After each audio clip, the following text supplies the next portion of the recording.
Hello everyone, welcome to all of you. आज हम basic concept के लेक्चर नंबर 1 को स्टार्ट कर रहे हैं। हम एक सीरीज चला रहे हैं बेसिक कॉन्सेप्ट की। उसमें आज लेक्चर नंबर 1 हम डिस्कस करने वाले हैं। आज का अगर लेक्चर देखा जाए तो ये बहुत बेसिक सा लेक्चर है, लेकिन बहुत ही इंपॉर्टेंट लेक्चर है। ये किसके लिए रिलेवेंट है? ये 11th से लेकर प्रोफेशनल लेवल तक के लिए ये रिलेवेंट है। यानी कि अगर कोई 11th में है, 12th में है, ग्रेजुएशन लेवल पर है, पोस्ट ग्रेजुएशन लेवल पर है, सीए कर रहा है, सीएस कर रहा है, सीए में कर रहा है, यूएस सीए में, यूएस सीपीए, यानी कि इंटरनेशनल कोर्सेस हो या डोमेस्टिक कोर्सेस हो, सभी के लिए ये रिलीवेंट है। चलिए, तो हम अगर बात करें अकाउंटिंग की, तो अकाउंटिंग हम करते क्यों है ना? What is the need of accounting? क्या अगर हम अकाउंटिंग नहीं करेंगे तो क्या बिजनेस रन नहीं होगा? फिर भी बिजनेस चलेगा ना, तो हम अकाउंटिंग क्यों करते हैं? देखिए, अकाउंटिंग का मतलब होता है recording of transactions, classification, categorisation, यानी कि सिस्टमेटिकली ट्रांजेक्शन्स को रिकॉर्ड करना। अब बिजनेस में बहुत सारे ट्रांजेक्शन्स होते हैं, उनको हम रिकॉर्ड करते हैं। क्यों रिकॉर्ड करते हैं? क्योंकि हम सारी चीजों को मेमोराइज करके नहीं रख सकते हैं। एक, अगर हम बिजनेसमैन की बात करें, बिजनेसमैन क्या कर रहा है? बिजनेस रन कर रहा है, तो वो सारी ट्रांजेक्शन को याद नहीं रख सकता कि उसने किसको कितना गुड्स सेल किया है, क्रेडिट पर किया है, कैश में सेल्स किया है, परचेज किया है, कितना ऑफिस एक्सपेंसेस पेमेंट करना है, कितनी सैलरी पेमेंट करना है, एटसेट्रा। मतलब ये सारी चीजें वो क्या करके रखता है? फिर रिकॉर्ड करके रखता है, ताकि उसको पता चले ना टाइम टू टाइम उसके बिजनेस में उसको प्रॉफिट हो रहा है या लॉस हो रहा है। अगर वो कुछ भी रिकॉर्डिंग नहीं करेगा तो उसको पता ही नहीं चलेगा। यानी कि उसको रिजल्ट पता करना है, और उसे ये पता करना है कि उसकी कितनी असेट्स है और कितनी लाइबिलिटीज है during the period. During the period उसको क्या पता करना है? रिजल्ट पता करना है कि पर्टिकुलर पीरियड में उसको प्रॉफिट हो रहा है या लॉस हो रहा है। और उसको क्या पता करना है? उसको ये भी पता करना है कि उसके पास किसी डेट पर, एज ऑन डेट, यानी कि पर्टिकुलर डेट पर उसके पास कितनी असेट्स और कितनी लाइबिलिटी है। उसको ये सब फाइंड आउट करना होते हैं। तब ये सारी चीजें उसको मेमोराइज नहीं रहेगी। इसके लिए वो सारे ट्रांजेक्शन को, जो भी बिजनेस में ट्रांजेक्शन होते हैं, उनको वो रिकॉर्ड करता है। चलिए, ये तो हमने नीड समझी। अब बात करते हैं रिकॉर्डिंग की। हम रिकॉर्डिंग की अगर बात करें तो एक बिजनेसमैन किसके बिहाफ पर रिकॉर्डिंग करता है? बिजनेस के बिहाफ पर। यानी कि अगर हम बात करें, बिजनेस और बिजनेसमैन दो सेपरेट पर्सन होते हैं। बिजनेस अलग होता है और बिजनेसमैन अलग होता है।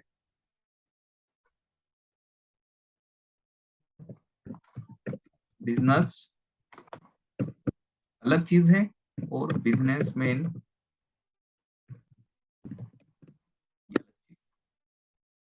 बिजनेस और बिजनेसमैन, अगर बिजनेसमैन की अगर हम बात करें तो बिजनेसमैन आपका नेचुरल पर्सन है।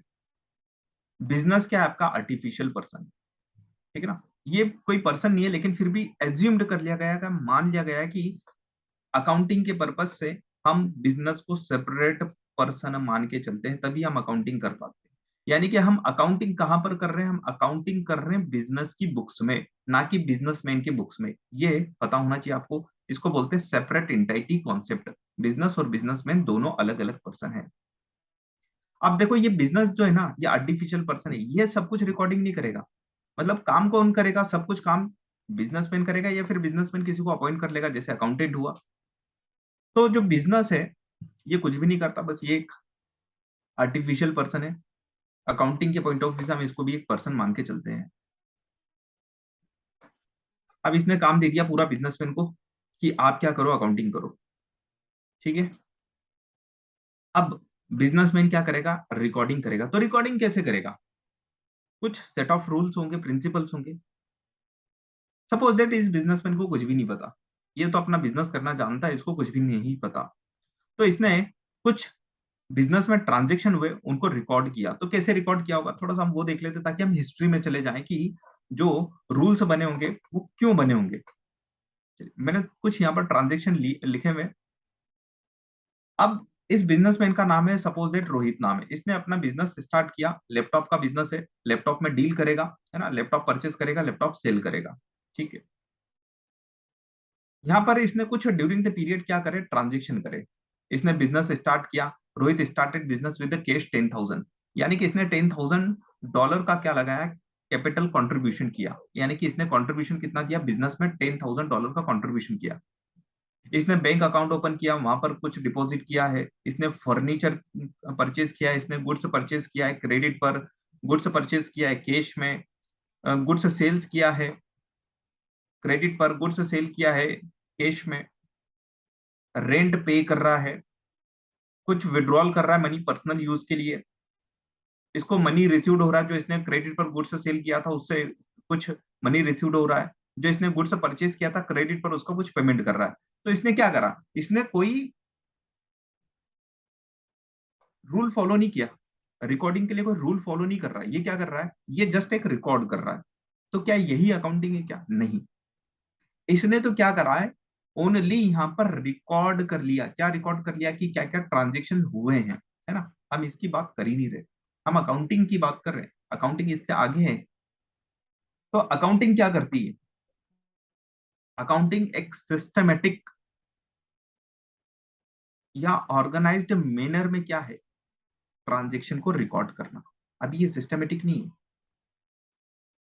तो जब बिजनेसमैन क्या करता है, कुछ ट्रांजेक्शन करता है, तो उसको कुछ सिस्टमेटिक बेसिस पर रिकॉर्ड करना होता है। ऐसा क्यों, क्यों हम सिस्टमेटिक, देखो, अगर इसको, रोहित को अगर ये पता करना है पूरे ड्यूरिंग द पीरियड, अभी तो हमने केवल 11 ट्रांजेक्शन लिए यहाँ पर, अगर मान के चलो 10,000 ट्रांजेक्शन हो इस बिजनेस में, तो उसको ये कैसे पता चलेगा कि इसने जो क्रेडिट पर गुड्स परचेज किया था उसमें से इसने कितना पेमेंट कर दिया, कितने का इसने गुड्स परचेज किया था, जो ये सेल कर रहा है क्रेडिट पर सेल कर रहा है, सुमित ट्रेडर्स को सेल कर रहा है, तो उस सुमित से इसको कितना अमाउंट लेना है ये कैसे पता करेगा। क्या वो हर दिन इसी इसी टाइप में क्या करेगा, फॉर्मेट बनाएगा और सर्च करेगा, उसे क्या करना पड़ेगा, 10,000 ट्रांजेक्शन में सर्च करना पड़ेगा कि सुमित से मैंने कितनी बार, या सुमित को मैंने कितनी बार क्या करा हुआ है, गुड्स सेल किया हुआ है क्रेडिट बेसिस, इससे मुझे कितना टाइम टू टाइम कैश मिला है। तो ये नहीं पता कर पाएगा ना, इसके लिए हमें कुछ ना कुछ सिस्टमेटिक रिकॉर्डिंग करना पड़ेगी, ऑर्गेनाइज्ड मैनर में रिकॉर्डिंग करना पड़ेगी, जिसको ये ऑनर तो समझ सके, रोहित तो समझ सके, उसको और कोई दूसरा पर्सन भी समझ सके। जैसे रोहित ने क्या सोचा, रोहित ने सोचा कि यार अब ये मैं काम नहीं कर पाऊंगा, रिकॉर्डिंग का काम नहीं कर पाऊंगा, मैं एक अकाउंटेंट हायर करता हूँ। तो अकाउंटेंट के समझ में आना चाहिए ना कि रोहित ने पिछला क्या किया है। ऐसे ही अगर हम कंपैरिजन की बात करें, अगर रोहित को अपने बिजनेस का कंपैरिजन दूसरे बिजनेस के साथ में करना है, तो दूसरे बिजनेस के अकाउंट देखेगा वो, और अपने बिजनेस के अकाउंट देखेगा, उनको कंपैरिजन करेगा, तो उनके दोनों के बीच में कंपेरेबिलिटी भी होना चाहिए। कैसे कंपैरिजन करेगा, क्योंकि जो दूसरा बिजनेसमैन है उसने अपनी लैंग्वेज में क्या लिखा बनाए होंगे, अकाउंट्स बनाए होंगे, रोहित ने अपनी लैंग्वेज में अकाउंट बनाए, यानी कि मेनर में इसने इस टाइप से अकाउंट बना दिए, हो सकता है। तो कुछ ना कुछ स्टैंडर्डाइज होना चाहिए, क्या होना चाहिए, कुछ ना कुछ स्टैंडर्डाइज फॉर्मेट होना चाहिए, कि हम किसी स्टैंडर्ड फॉर्मेट को फॉलो करें, स्टैंडर्ड को फॉलो करें, कुछ रूल्स को फॉलो करके क्या करें, अकाउंटिंग करें। अगर हम इस फर्स्ट ट्रांजेक्शन की बात करें, इस फर्स्ट ट्रांजेक्शन की बात करें, तो इसको कैसे रिकॉर्ड कर सकते हैं।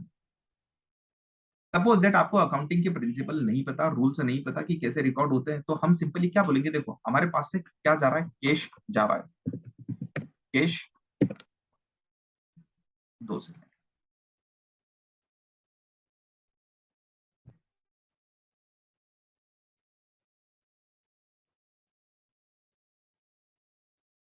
आपके पास से क्या जा रहा है, आपके पास से कैश जा रहा है, आपके बिजनेस में से कैश आउट हुआ, सॉरी आपके बिजनेस में अगर फर्स्ट एंट्री की बात करूं तो कैश आया है, कैश इन, कहां से आया, रोहित से आया। It means every transaction have a two effect, हर ट्रांजेक्शन के अकाउंटिंग में क्या होते हैं, दो इम्पैक्ट होते हैं। ये कैसे पता चला, ये ओवर द पीरियड डेवलपमेंट होता गया, वहां से ये कंक्लूजन निकाले गए। अगर हम हिस्ट्री में जाएंगे तो हिस्ट्री से आज हम मॉडर्नाइज अकाउंटिंग कर रहे हैं। हिस्ट्री में क्या होता था, हिस्ट्री में किसी को नहीं पता था क्या रूल है, तो धीरे धीरे क्या हुआ है, रूल्स डेवलप हुए, तो लोगों ने ये समझा कि एवरी ट्रांजेक्शन के क्या होते हैं, दो इम्पैक्ट होते हैं। क्या इम्पैक्ट हुआ यहाँ से, कैश आया, बिजनेस के पास क्या आया, कैश आया, और क्या हुआ यहाँ से एक इम्पैक्ट, ये कैश किससे आया, ये कैश बिजनेसमैन से आया। क्या ये बिजनेसमैन को कैश देना पड़ेगा, हाँ देना भी पड़ सकता है। देना पड़ सकता है। क्यों बोल रहा हूँ? क्योंकि अगर मान के चलो एक बिजनेस लॉस में हो गया, पूरा खत्म हो गया, तो फिर भी देना पड़ेगा क्या? नहीं, फिर उस केस में नहीं देना पड़ेगा। इट मीन्स ये बिजनेस के लिए क्या है? लाइबिलिटी है। ठीक है, चलो ऐसे ही हम रिकॉर्ड एक ट्रांजेक्शन की ओर बात करते हैं, तो हम क्या बोलेंगे? यहाँ पर हमारा ऑब्लिगेशन भी आ रहा है। क्या आ रहा है? ऑब्लिगेशन। ऑब्लिगेशन आप बहुत अच्छे से समझोगे। चलो मैं एक काम करता हूँ, ये ना रोहित के पास कुछ भी अमाउंट नहीं था, इसने पूरा की पूरा लोन ले लिया है। तो मैं ऐसा ऐसा बोलता हूँ, Rohit started business with loan,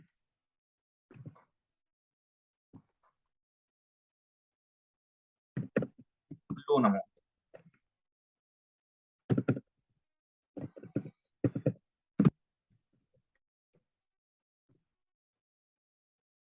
loan amount कितनी है? $10,000 लेके। तो बिजनेस के पास कैश आ रहा है, लेकिन एक ऑब्लिगेशन भी तो, बैंक को वापस से पे भी तो करना पड़ेगा। तो ऑब्लिगेशन आ रहा है, इट मीन्स यहाँ पर आपको क्या करना पड़ेगा? ऑब्लिगेशन को भी रिकॉर्ड करना पड़ेगा। यानी कि एक ट्रांजेक्शन के दो इम्पैक्ट हो रहे हैं। अब अगर हम बात करें बिजनेस में, जब हम बिजनेस करेंगे तो गुड्स परचेस करेंगे। तो जब हम गुड्स परचेस करेंगे, तो उस केस में क्या होगा? हमारे पास गुड्स आएगा, गुड्स आएगा। अगर हम क्रेडिट पर परचेस करते हैं, तो हमारे ऊपर एक ऑब्लिगेशन भी आएगा कि हमें ये रीपेमेंट भी करना है। हमें क्या करना है? इसका रीपेमेंट भी करना है। तो हर ट्रांजेक्शन के दो इम्पैक्ट हो रहे हैं। ये ओवर द पीरियड समझा गया, और इसी के बेसिस पर आपके गोल्डन रूल्स बन गए। हम उस गोल्डन रूल्स को अभी डिस्कस नहीं कर रहे हैं। गोल्डन रूल का एक मैं डिटेल में एक वीडियो डाल दूंगा, जहां पर मैं गोल्डन रूल के बारे में पूरा डिस्कशन करूंगा। हम यहाँ गोल्डन रूल के क्रक्स की बात कर रहे हैं, क्योंकि गोल्डन रूल आपको अप्लाइड करने में बहुत टाइम लगता है ना। जैसे मैं आप गोल्डन रूल की बात करूं, तो गोल्डन रूल क्या है? वैसे सभी को याद होगा, लेकिन फिर भी मैं बता देता हूँ। Golden rule of accounting, what comes in debit. जो भी चीज बिजनेस में आती है, उसको क्या करते हो? आप डेबिट करते हो। यानी कि हम यहाँ पर रियल अकाउंट की बात कर रहे हैं, यानी कि आइटम्स की बात कर रहे हैं। जो भी चीज बिजनेस से जाती है, गोज आउट, उसके लिए आप क्या करते हो? क्रेडिट करते हो। पर्सनल अकाउंट की बात करें, तो पर्सनल अकाउंट के केस में debit the receiver, credit the giver. Nominal account, all the expenses and the losses debit, all the income and gains are the credited. तो अब प्रॉब्लम क्या आती है गोल्डन रूल्स अप्लाई करने में? आप आपकी थॉट प्रोसेस क्या होती है? आप ट्रांजेक्शन में क्या आइडेंटिफाइड करते हो कि क्या आ रहा है, क्या जा रहा है? तो आप पहले आइडेंटिफाइड करते हो कि वो रियल अकाउंट है, पर्सनल अकाउंट है, या नॉमिनल अकाउंट है। तो आपको इन झंझट से बचाने के लिए हम मॉडर्नाइज रूल्स ऑफ अकाउंटिंग की बात करेंगे। मतलब हम गोल्डन रूल्स ऑफ अकाउंटिंग के क्रक्स की बात करेंगे कि ये क्रक्स बोलना क्या चाहता है। चलिए, मैं आपको यहां पर थोड़ा सा दिखा देता हूं।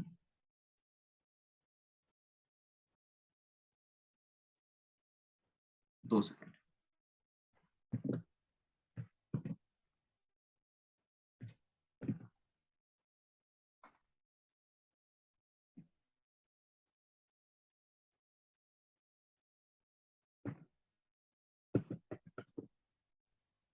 हम गोल्डन रूल के क्रक्स की बात करेंगे। अब देखो, पूरे अकाउंट्स में अगर हम बात करें ना, तो 5 से 6 चीजें हैं, मेनली 6 चीजें जिसके आसपास पूरी अकाउंटिंग आती है। उसके अराउंड ही क्या हो रही है? पूरी अकाउंटिंग हो रही है। वो कौन सी 6 चीजें हैं? अगर आप बात करोगे, चाहे आप बेसिक लेवल की बात करो या किसी भी एडवांस लेवल की बात करो, पूरे अकाउंट में केवल इन 6 चीजों के बारे में ही क्या होती है? बातचीत हो रही है, और इन्हीं की हम क्या करते हैं? अकाउंटिंग करते हैं। असेट्स,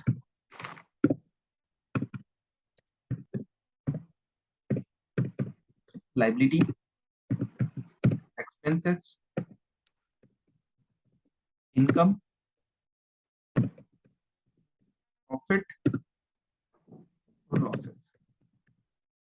हम पूरे अकाउंट में अगर बात करें, तो इन 6 चीजों की ही अकाउंटिंग करते हैं। मेनली आप उठा के देख लो, चाहे जितनी अकाउंटिंग एंट्री करना है, बस उनका इम्पैक्ट यही होना है। यही उसका क्या निकलना है? कंक्लूजन निकलना है। चलो समझते हैं जरा इसको। असेट्स। अब आपको क्या आइडेंटिफाइड करना है? मैं गोल्डन रूल का क्रक्स बता रहा हूँ। आई होप, मैं ये एज्यूम कर रहा हूँ कि आपको असेट्स का मतलब पता है, लाइबिलिटी का मतलब पता है, एक्सपेंसेस, इनकम, प्रॉफिट, लॉसेस का मतलब पता है।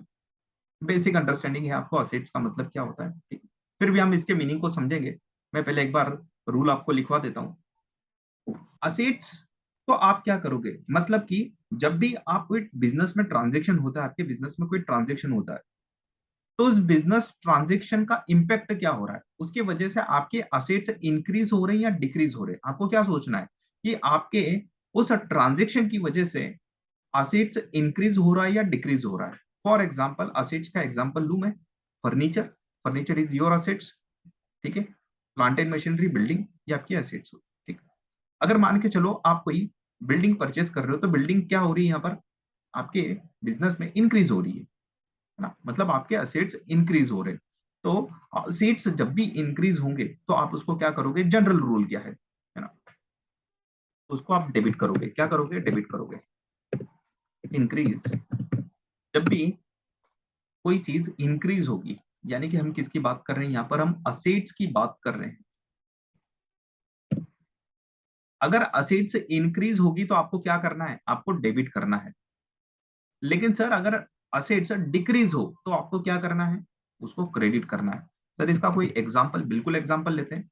देखिए, आपने फर्नीचर परचेज किया, फर्नीचर परचेज किया आपने, फर्नीचर अकाउंट क्या हो जाएगा आपका, डेबिट हो जाएगा। क्रेडिट क्या हो जाएगा आपका, आपके पास से क्या जा रहा है, आपके पास से कैश जा रहा है, यानी कि आपका कैश डिक्रीज हो रहा है, कैश हो गया क्रेडिट।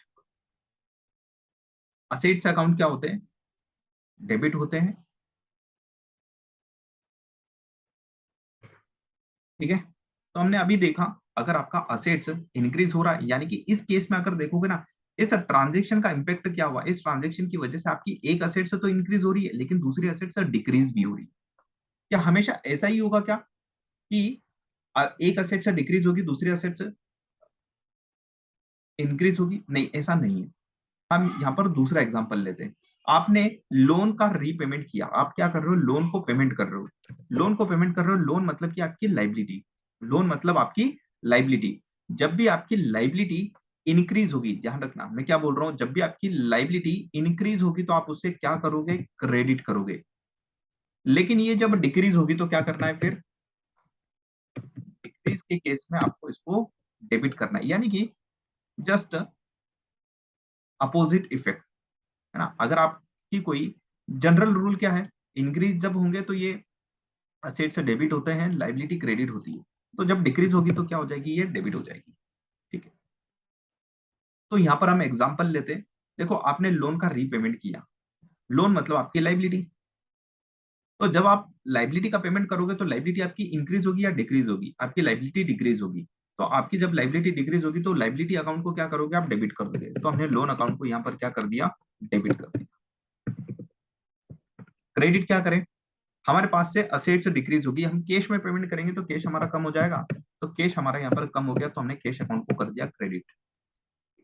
तो यहाँ से आप समझ सकते हो कि आपको कोई पर्सनल अकाउंट, कोई रियल अकाउंट, कोई नॉमिनल अकाउंट के बारे में नहीं सोचना है। आपको तो सिर्फ ये सोचना है कि आपकी असेट्स इंक्रीज हो रही है या डिक्रीज हो रही है, लाइबिलिटी इंक्रीज हो रही है, डिक्रीज हो रही है, एक्सपेंसेस, इनकम, प्रॉफिट या लॉस इंक्रीज हो रही है या डिक्रीज हो रही है। बस इतना सा ही आपको अंडरस्टैंड करना है और आप दुनिया की कोई सी भी अकाउंटिंग एंट्री कर सकते हो इस बेसिस पर।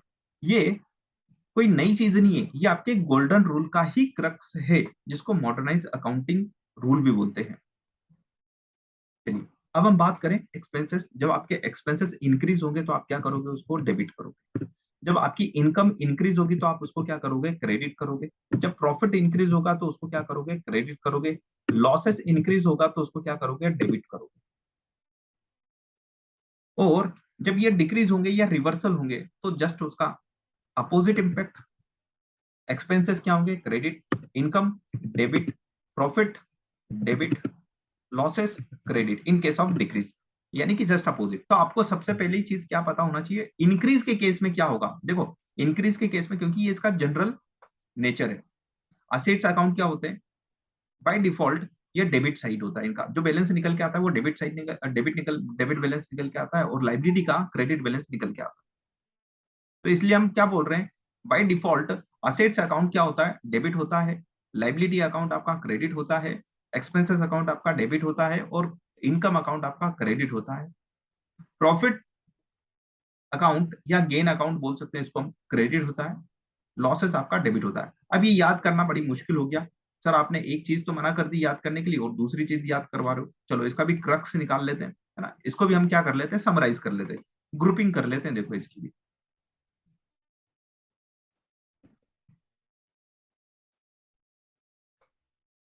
ऑल एसेट्स, एक काम करते हैं ऐसे बना लेते हैं, असेट्स एक्सपेंसेस और लॉसेस।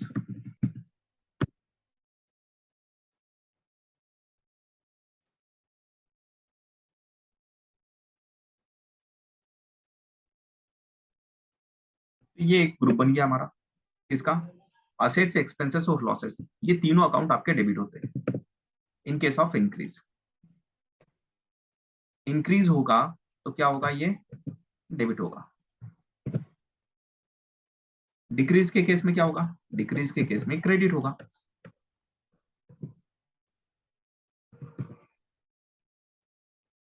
तो हमने सुपर समरी बना ली, रूल्स की क्या बना ली, सुपर समरी बना ली। क्या होंगे, असेट्स अकाउंट डेबिट, एक्सपेंसेस और लॉसेस। देखो एक साथ बोलो, all the assets expenses and losses, all the assets expenses and losses are debited when increase. Credit कब होंगे, जब ये डिक्रीज होंगे। ठीक, चलो ऐसे ही हम क्या बना लेते हैं, एक ग्रुप और बना लेते हैं, लाइबिलिटी, इनकम और आपका प्रॉफिट। जब ये इंक्रीज होंगे तो इसको आप करोगे क्रेडिट, जब ये डिक्रीज होंगे तो आप इनको करोगे डेबिट। ठीक है, ये आपका एक क्रक्स निकल के आ गया। आप इसके स्क्रीनशॉट ले लेना वीडियोस में, आप वापस से यूट्यूब पे जाके देख लेना इसको, और आप क्या ले लेना, इसके स्क्रीनशॉट ले लेना, ताकि आपको ये एक दो बार पढ़ोगे तो आपको ये क्या हो जाएंगे, मेमोराइज हो जाएंगे, अच्छे से मेमोराइज हो जाएंगे। मगअप करने की बात नहीं कर रहा हूँ, मेमोराइज करने की बात कर रहा हूँ। तो आपको ये एटलीस्ट ये पता होना चाहिए, ताकि आपकी अकाउंटिंग एंट्री फास्ट हो जाएगी। जब भी आप अकाउंटिंग एंट्री के बारे में सोचोगे और अकाउंटिंग एंट्री आप इमीडिएट कर लोगे, आपका क्विक रेस्पॉन्स होगा। आपसे कोई पूछेगा कि किसी पर्टिकुलर ट्रांजेक्शन की एंट्री बता दो, तो आप तुरंत बता दोगे। आपको बस समझना है कि उसमें क्या क्रिएट हो रहा है। फॉर एग्जाम्पल मैं आपको बताता हूँ, सैलरी का पेमेंट किया आपने, salary is your expenses, salary account debit. क्या डिक्रीज हो रहा है, कैश जा रहा है आपके पास से, cash account credit. Outstanding liability, आप सैलरी, आपने क्या कर लिया, आपने सर्विसेज ले ली अपने एम्प्लॉय से, लेकिन आप उसको पेमेंट नहीं कर रहे हो अभी। इट मीन्स आपको लाइबिलिटी क्रिएट करना पड़ेगी अपनी। तो सैलरी तो आपका एक्सपेंसेस से सैलरी अकाउंट डेबिट कर देते हो आप, और क्रेडिट क्या कर देते हो, आपका ऑब्लिगेशन यानी कि लाइबिलिटी। तो लाइबिलिटी अकाउंट आपका क्रेडिट हो जाएगा। हम बहुत अच्छे से समझेंगे आगे, बैड डेट्स को बहुत अच्छे से समझेंगे, outstanding liability, prepaid, prepaid, accrued, unaccrued income, इतने अच्छे से हम एक ही लेक्चर में समझने वाले सारी चीजों को। इसके लिए आप इस बेसिक लेक्चर को मिस मत करना, एक भी बेसिक लेक्चर आपका मिस नहीं होना चाहिए। आप इसके रिकॉर्डेड लेक्चर यूट्यूब पे जाके आप देख लेना, जब भी आपको टाइम मिले। आप वन सीटिंग में नहीं देख पा रहे हैं तो आप 10 मिनट 20 मिनट्स का वीडियो देख लो। ठीक है, तो ये वीडियो तो हमारा बहुत छोटा होने वाला है, ये तो आप वन सीटिंग में देख सकते हो आराम से।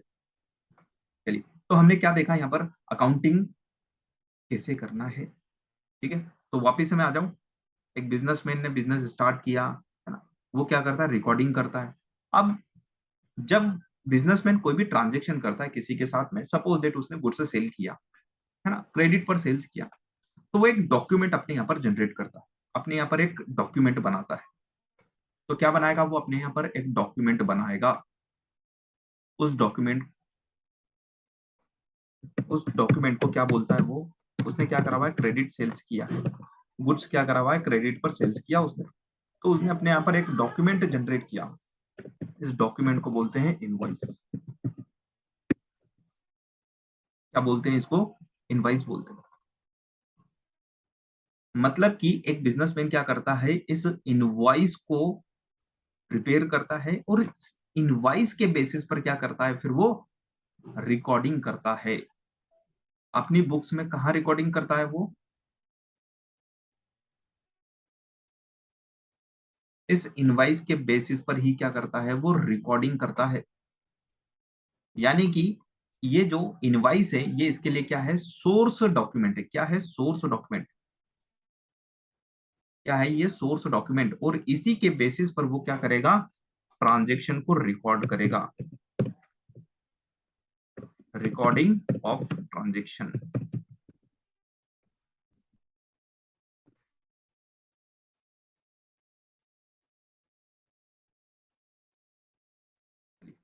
तो ये क्या हुआ, इनवाइस आपका सोर्स डॉक्यूमेंट हुआ। बिजनेस में अगर आप देखोगे तो ये क्या है, आपका सोर्स डॉक्यूमेंट होता है। क्या ये अकेला सोर्स डॉक्यूमेंट है? नहीं, ऐसे बहुत सारे सोर्स डॉक्यूमेंट है जो हम आने वाले लेक्चर्स में देखेंगे। बहुत अच्छे से आपको कॉन्सेप्चुअल क्लियरिटी मिलेगी। बिजनेस के बारे में हम समझेंगे, हम बिजनेस के बारे में बात करेंगे, हम पूरी प्रोसेस के बारे में बात करेंगे कि एक बिजनेसमैन जब कोई ट्रांजेक्शन करता है, सेल का हो, परचेज का हो, तो क्या क्या डॉक्यूमेंट लगते हैं वहां पर, और क्या क्या डॉक्यूमेंटेशन का फ्लो क्या होता है, मतलब कौन सा डॉक्यूमेंट किसके पास जाता है, वो पूरा फ्लो हम समझने वाले हैं आगे। तो अभी के लिए मैं सिर्फ इतना बता रहा हूँ, ये आपका क्या है, सोर्स डॉक्यूमेंट है। क्या है ये, आपका सोर्स डॉक्यूमेंट है। इनवाइस क्या है इस केस में, क्रेडिट सेल्स के केस में सोर्स डॉक्यूमेंट है। जब इस सोर्स डॉक्यूमेंट को रिकॉर्ड करेंगे हम, यानी कि हम जो भी हमारी बुक्स में अकाउंटिंग अकाउंटिंग करते हैं, तो अकाउंटिंग यानी कि रिकॉर्डिंग करते हैं ट्रांजेक्शन को, तो किसके बेसिस पर करेंगे, उसके पीछे कोई ना कोई तो बेसिस होना चाहिए, कोई ना कोई तो एविडेंस होना चाहिए। अगर कोई हमसे पूछे कि कोई पर्टिकुलर आपने अकाउंटिंग एंट्री करी या ट्रांजेक्शन को रिकॉर्ड किया, तो उसका बेसिस क्या है, उसका बेसिस होता है इनवॉइस। क्या होता है, सॉरी, सोर्स डॉक्यूमेंट। क्या बोलते हैं उसको, सोर्स डॉक्यूमेंट। मैं इनवाइस क्यों नहीं बोल रहा हूँ, क्योंकि बहुत सारी चीजें हो सकती है ना, ट्रांजेक्शन तो बहुत डिफरेंट डिफरेंट टाइप के होते हैं। आपका कैश सेल्स भी हो सकता है, तो उस केस में कैश मेमो जनरेट होता है। परचेज करते हो तो परचेज के केस में डिफरेंट हो गई, परचेज बिल हो गया, है ना। इनवाइस आपको मिला होगा, कैश में परचेज किया हो तो आपने कैश कैश बिल आपको मिला होगा। तो डिफरेंट डिफरेंट क्या होते हैं, सोर्स डॉक्यूमेंट होते हैं। डेबिट नोट हो गया, क्रेडिट नोट हो गया, क्या होता है ये सारा डिटेल में डिस्कशन करने वाले हैं, और बहुत अच्छी आपको इस पर कॉन्सेप्चुअल क्लियरिटी मिलने वाली है।